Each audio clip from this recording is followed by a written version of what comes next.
नमस्कार, आप देख रहे हैं कैपिटल टीवी का खास शो महाराष्ट्र फाइल्स। आपके साथ मैं हूं परवीन शेख। आपको बताएंगे क्यों महाराष्ट्र की मस्जिदों पर होगा सरकार का कब्जा, नाना पटोले पर क्यों कांग्रेस में मची है भगदड़, कैसे बीजेपी ने एकनाथ शिंदे और अजित पवार के साथ कर दिया खेला, लाड़की बहन योजना पर क्या है सीएम फडणवीस का बड़ा बयान।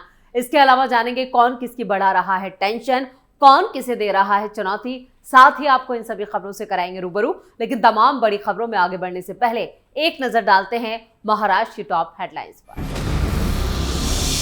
महाराष्ट्र विधानसभा स्पीकर राहुल नार्वेकर का बड़ा बयान। बोले, महाराष्ट्र में अब मंदिरों की तरह मस्जिदों और चर्च पर भी सरकार के नियंत्रण में आ सकते हैं। मुख्यमंत्री देवेंद्र फडणवीस ने विधानसभा में दोबारा पेश किया विशेष लोक सुरक्षा विधेयक, विपक्ष ने किया विरोध। नाना पटोले के इस्तीफे पर अड़े कांग्रेस के नेता। पटोले बोले, मैं खुद इस्तीफा देने के लिए हूं तैयार। एनसीपी नेता छगन भुजबल ने बीजेपी में शामिल होने का दिया संकेत। बोले, मेरे बारे में कोई राय मत बनाना, गालिब मेरा वक्त आएगा। महाराष्ट्र में बीजेपी के दांव से बेदम हुए एकनाथ शिंदे और अजित पवार। स्पीकर और सभापति दोनों बीजेपी के बनाए गए। खबरों में सबसे पहले बात फडणवीस सरकार के बड़े फैसले की। महाराष्ट्र में अब मंदिरों की तरह मस्जिद और चर्च भी सरकार के नियंत्रण में आ सकते हैं। विधानसभा अध्यक्ष राहुल नार्वेकर ने राज्य सरकार को यह सुझाव दिया है। मंत्री जयकुमार रावल ने उन्हें इस पर विचार करने का भरोसा दिया है। दरअसल विधानसभा में फडणवीस सरकार ने प्रभा देवी के मशहूर स्वयंभू सिद्धिविनायक मंदिर ट्रस्ट संशोधन बिल 2024 पेश किया था। नार्वेकर ने बिल पर मतदान भी कराया। विधेयक पर चर्चा के दौरान नार्वेकर ने सुझाव दिया कि राज्य सरकार को संविधान के प्रावधानों के मुताबिक दूसरे धर्मों पर भी वही सिद्धांत लागू करने पर विचार करना चाहिए। मंत्री जयकुमार रावल ने उन्हें इस पर सकारात्मक विचार करने का भरोसा दिया। शिवसेना यूबीटी विधायक भास्कर जाधव ने कहा कि अगर सरकार सिद्धिविनायक मंदिर के ट्रस्टियों की संख्या 9 से बढ़ाकर 15 करने का फैसला करती है तो इसमें विपक्षी दल के सदस्यों को भी शामिल किया जाना चाहिए। फिलहाल शिवसेना यूबीटी के सदा सरवरकंड ट्रस्ट के अध्यक्ष और मुंबई बीजेपी उपाध्यक्ष आचार्य पवन त्रिपाठी कोषाध्यक्ष है। सिद्धिविनायक मंदिर ट्रस्ट का कार्यकाल अब 3 साल से बढ़ाकर 5 साल का हो गया है। संशोधित विधेयक के तहत ट्रस्ट की कार्यकारिणी में एक अध्यक्ष, एक कोषाध्यक्ष और एक समिति के गठन का प्रावधान है, जिसकी संख्या 15 से ज्यादा नहीं होगी। ये संशोधन श्रद्धालुओं को बेहतर सुविधाएं देने और दूसरी योजनाओं को लागू करने और ट्रस्ट के प्रभावी प्रबंधन और उसके सुशासन को सक्षम करने के मकसद से किया गया है। खबरों में आगे बढ़ते हैं और बाद विधानसभा में फडणवीस के एक और बड़े ऐलान के। सीएम देवेंद्र फडणवीस ने विधानसभा में विशेष लोक सुरक्षा विधेयक दोबारा पेश किया। उन्होंने कहा कि प्रस्तावित कानून का मकसद सही असहमति की आवाजों को दबाना नहीं, बल्कि शहरी नक्सलियों के पनाहगाहों को खत्म करना है। एकनाथ शिंदे की महायुति गठबंधन सरकार ने इस साल जुलाई में मानसून सत्र के दौरान विधानसभा में महाराष्ट्र विशेष लोक सुरक्षा अधिनियम 2024 पेश किया था। हालांकि उस वक्त ये पारित नहीं हो पाया था। विधानसभा चुनाव के बाद फडणवीस के नेतृत्व में आई नई सरकार ने सदन में इस बिल को दोबारा पेश किया और सदन में विधेयक पेश करते हुए सीएम फडणवीस ने कहा है कि इस राज्य विधानमंडल की जो संयुक्त प्रवर समिति है उसे इसे भेजा जाएगा ताकि इससे जुड़े सभी सवालों का निपटारा किया जा सके।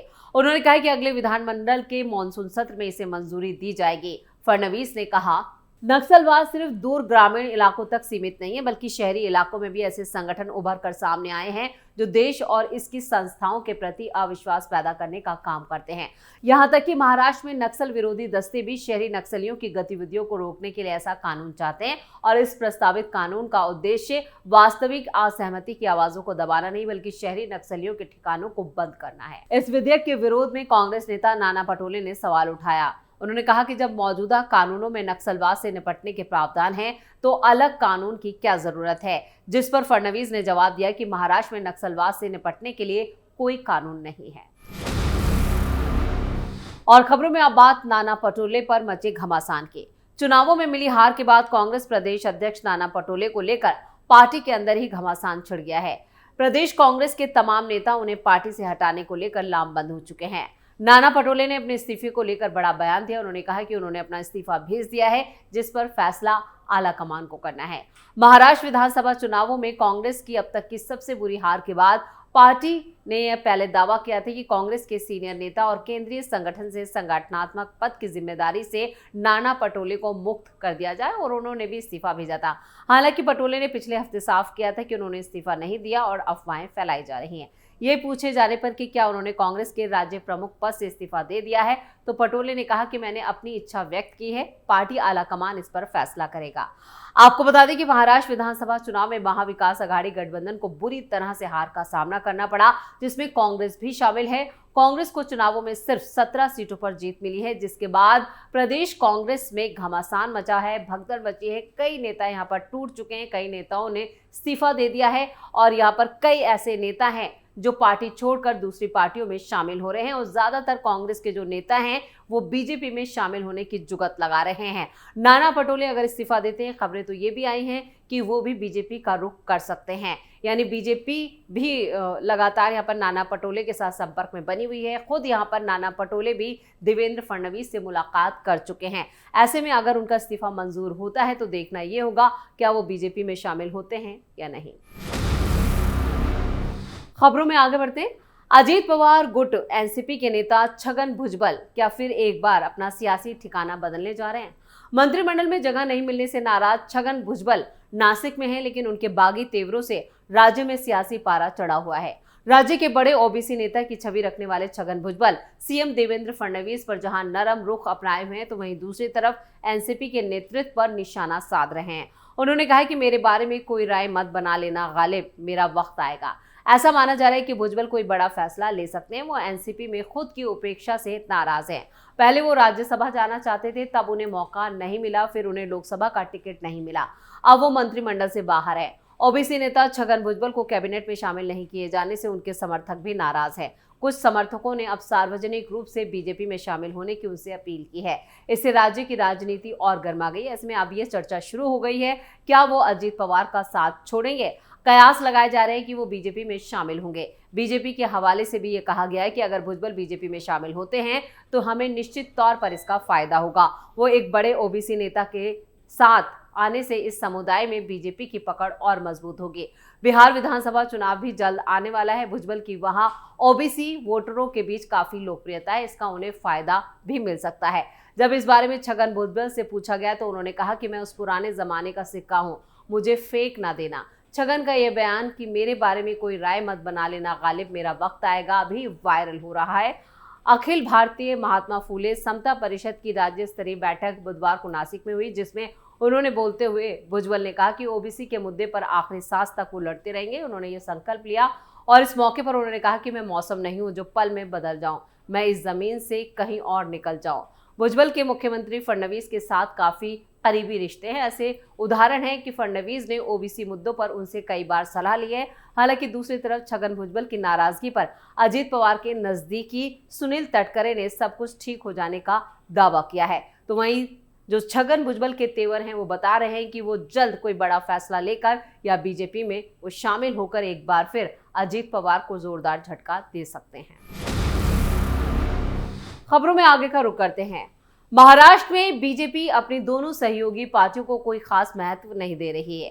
पहले बीजेपी ने सीएम बनने के लिए एकनाथ शिंदे के दावे को खारिज किया, उसके बाद डिप्टी सीएम के तौर पर गृह मंत्रालय लेने की उनकी जिद को ठुकरा दिया और अब विधान परिषद में सभापति पद के दावे को भी यहां पर खारिज कर दिया गया है। बीजेपी के राम शिंदे ने सभापति पद के लिए नामांकन भरा है।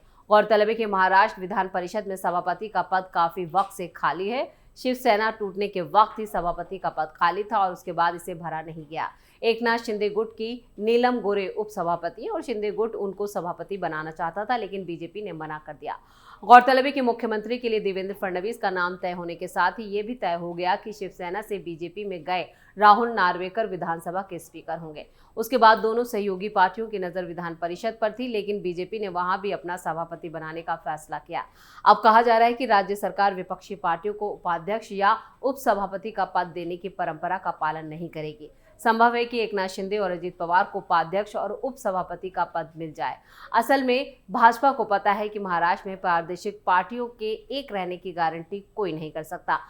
वहां सिर्फ एक बात तय है कि बीजेपी और कांग्रेस एक दूसरे के साथ नहीं जाएंगे, बाकी कोई भी किसी के साथ जा सकता है। तभी बीजेपी दोनों सदनों में पीठासीन अधिकारी के पद पर अपने ही नेताओं को बिठा रही है। यानी यहाँ पर बीजेपी ने एक बड़ा सियासी दांव चलकर अजीत पवार और एकनाथ शिंदे के सभी मंसूबों पर पूरी तरह से पानी फेर दिया है। महाराष्ट्र विधानसभा चुनावों में खुद बीजेपी ने अपने अकेले दम पर 132 सीटें जीती है। ऐसे में सबसे ज्यादा दबदबा भी बीजेपी का यहाँ पर कैबिनेट के साथ साथ महाराष्ट्र सरकार में नजर आ रहा है और देवेंद्र फडणवीस लगातार इस तरह के फैसले ले रहे हैं जिससे महाराष्ट्र में बीजेपी आने वाले दिनों में और ज्यादा मजबूत हो और विपक्ष को लगातार बैकफुट पर धकेला जा रहा है। उसके साथ ही सहयोगी दलों पर भी नकेल कसने का काम किया जा रहा है। तो महाराष्ट्र फाइल्स में खबरों का सिलसिला यहीं खत्म करते हैं। बाकी खबरों के लिए आप जुड़े रहिए कैपिटल टीवी के साथ। इसके साथ ही वीडियो को लाइक करें, शेयर करें और कैपिटल टीवी को सब्सक्राइब जरूर करें। धन्यवाद।